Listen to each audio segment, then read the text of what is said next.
because you kind of just feel like that outcast, like those two getting bullied every day. It was really, like I said, it kind of struck a chord, and it kind of sucked. And there's times when I think about it now where I was being bullied by older kids in like elementary school and middle school and some parts of high school, but didn't realize it because I was so naive and kind of didn't understand some of their jokes or whatever towards me. But yeah, I really enjoyed this movie, and like you said, for them to even be able to shoot in a high school, because I was watching it, and towards the end, you know, of the climax of the film, I'm like, this is a real high school. Like, you can see the lockers and everything. I'm like, how are they? Like, who gave them permission to shoot a fake school shooting in a high school? And this looks, you know, like, this looks so, I'm like, this set is really nice. Like, it's really good. And then I'm like, oh, this is a real school. Like, because, you know, the continuous shots of them going up the stairs through the doors and everything. I'm like, this is a legit school. Like, who did they pay off to get this done?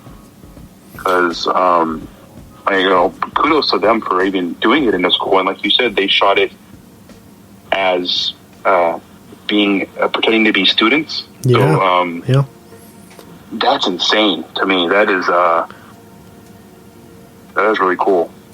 Yeah, I guess the kids, most of the kids didn't know what was going on, and because our Owen and Matt look like they could be teenagers, even though they were in their early 20s at the time, the kids were just like kind of adapted, and they're like, oh, these are just like new students, and they transferred here. Like, they didn't question it, and that's how they were able to kind of infiltrate their way into shooting the film. But that's so fascinating that they were able to do that. And even get, like, the permission from, like... So you're telling me, like, when they were fighting in the hallways, that's, like, legit? Like, they're, like, legit fighting in a... I mean, I know they weren't actually fighting in a hallway, but they were pretending to fight in a hallway, and the kids around them were, like, just kids in high school watching the fight? Yeah. That's what I read. That is crazy. I mean, how did they... I mean, they would have to get in contact with their parents, right? I mean, to get them to be able to be in the movie. Yeah, I'm assuming they, once everything happened, they probably went and got the how do you say, the contract agreements, like, so they could show their face and whatnot, you know, so it wouldn't be stolen shots. Which is funny because they actually, this film is so meta because they steal. It's like a movie within a movie, and Matt is stealing shots. You remember the girl that Owen likes? They make her say something. After she just showed her short film, and then Matt is like, hey, can you tell me why you said please help me? Like, what did she say? Like, please stop, or please help me, or something. And then he films her saying that, and then uses that dialogue for their film, like intercuts it and, into like, cuts it. Yeah. But yeah, this film is cool. It's so meta and weird, and I love the fact that you so I think there's like maybe two other people that are shooting Matt and Owen shooting their film, and we don't ever really get to know who that is. I think you said his name like twice. Yeah, they'll break the fourth wall a few times to, you know, so you don't question it as a viewer, like, hey, who's actually shooting this, you know? But I love the mystery behind that, because I'm pretty sure they weren't kids, because towards the end they hint at when Matt goes in with the guns in the morning before anybody's there, and a teacher or custodian lets him in, and he's like, are you a student? And he's like, yeah. And he's like, okay, come on in. And the cameraman waits, and then it cuts, and then you see Matt let him in. So that leads me to believe that he's someone older, that it would have been weird if he was standing next to Matt. You know what I mean? Yeah. So that's very interesting. there. I wonder if that was put in there intentionally or not, but it's something that I picked up on. Another big thing about this that I think really has a lasting effect is the music choices are great. Mm-hmm. Oh, yeah. You've got Best Coast, you got Alyssa covering Kid Cudi, which is awesome when they ride, when they do that was really cool. Yep, the night bike ride, and Matt is so funny until he freaks out. We'll get there in a minute, but I love when he does the Boy Meets World reference. He said, "Fine." Oh my god! Yeah. Oh my god!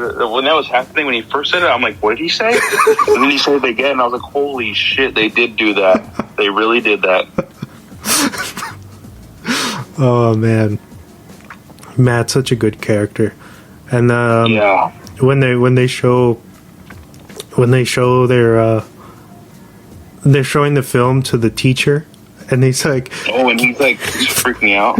They're like, "Give me the keys, you cocksucker motherfucker!" But the way they say that is so funny, dude. I could watch it all the time. It was funny watching I wasn't funny, but it was watching the teacher, review the movie. Yeah, and he's kind of like, he's like, "You guys have to change this. Like, you guys can't cut." He's like, you could see in his face when he's kind of like, "Okay, this is kind of getting weird and like almost personal." And I think he was more he was more offended that they had him say his lines, without him actually seeing what they were going to intercut it with. And they were smart enough to know he wouldn't be down to do this full scene. So then when he watched himself in the film and what their actual objective was, I think it was more so like he was embarrassed about that. He's like, you can't really be shooting your teacher for a school project. Yeah, that was a good one. And you can see how angry he was getting. He's like, you're butchering our movie. He's like, that's like half the movie. You're talking about gutting it. Yeah. Oh man. And Owen was his other best friend, right? Yes.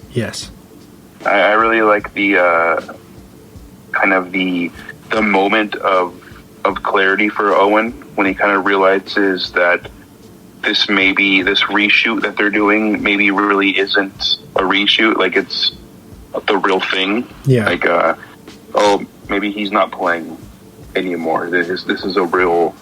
He's really planning on doing that now. For me, and feel free to tell me I'm wrong, but I feel like Matt seems to snap once they butcher the film and they make them show an edited version that probably doesn't make sense for what they were trying to go for, and I feel like he gets even more attacked after that. And then when we meet up with him and Owen after that, he's like, "Yo, what if we just fucking blow away the dirties for real instead of on film?" And there's kind of cues throughout the film after that point where he's just like, whether it be like pretending to, like when they for example, when they throw the two go to gym class, and then they come back and they find their actual street clothes thrown in the shower and they're all wet. And then when he has to call his mom to tell her to bring the clothes, he goes outside and you see him pretending like he's holding the bag, and he's like, "Who the fuck did this?"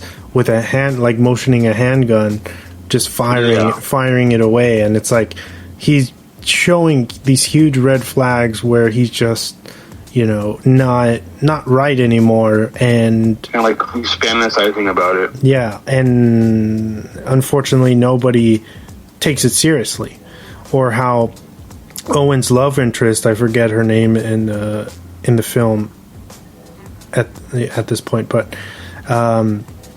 she walks by them in the hallway, and Matt turns around and he goes, "Hey, we're planning a school shooting. Is there anybody you want us to, like, you know, do for you?"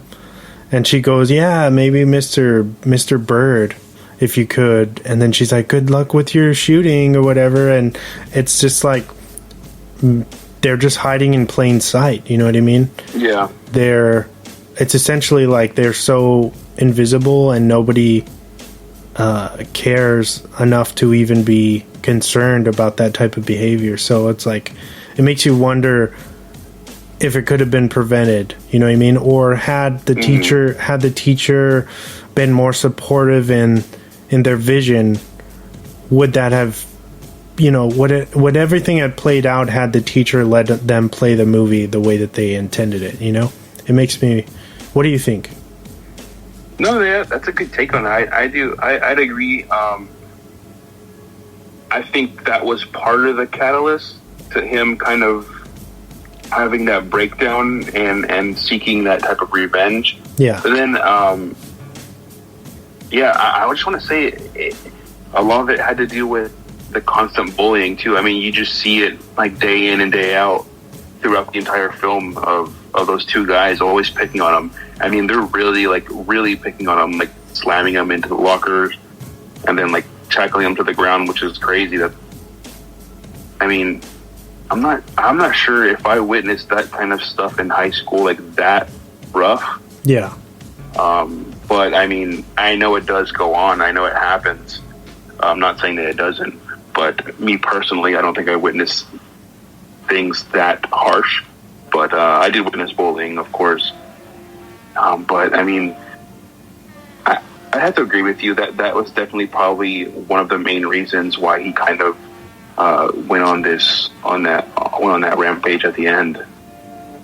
And then I think him. I mean, you see Owen kind of stepping away from Matt, and when he starts talking to that girl, and they kind of become, I don't know if they're actual boyfriend and girlfriend yet, or they're kind of just talking, but when he starts paying more attention to her, or getting more attention from her, because he's actually talking to her in the hallways, and they're kind of hanging out with her, he's hanging out with her friends, and it's crazy watching Matt watch those films, or watch the recordings of him hanging out with her and joking around in the hallways, and then you see him pull out his little notepad, and I want to say he probably wrote her name down on the list of people to kill. Maybe. Very possible. Because, but I'm not sure he considered her a dirty, because he just refers to her as like a stupid girl. But yeah, that jealousy, you could obviously see that he was upset, because it's like, she's taking away my only friend, you know what I mean? And then now you have Owen kind of leaning towards the other side because he's being more accepted, and you know, even there's a big thing in the middle of the film where Matt comes up with this huge idea where he's like, "Yo, you have to impress her. So we're going to get this cake, and you're going to go up to her table at lunch and say, 'Hey, I just stole this cake from home ec. Do you guys want some?'" And everybody, including Owen, thought that was going to be dumb and creepy, and then they end up going for it, and they do the cake thing, Matt's idea anyway, and the girl, his love interest, Owen's love interest, and the whole table actually are super into it, and it works. Yeah. And then the few guys that are known as the Dirties come over, and they even have some of the cake. So Matt flips out about that, because he's like, "Yo, why are you mingling with these fucking, you know, these pricks? Like, I can't believe you." And it just kind of keeps spiraling from there. Like, Owen just keeps doing stuff that really sets Matt off continuously. Mm-hmm. And then they go out and they kind of they have a good time shooting guns in the desert with what's the guy with the glasses, like I know he's related to Matt. It's his cousin. Yeah. which is I don't remember his name, but he's like the guy who's always like weird, like scared, and he's always wearing glasses.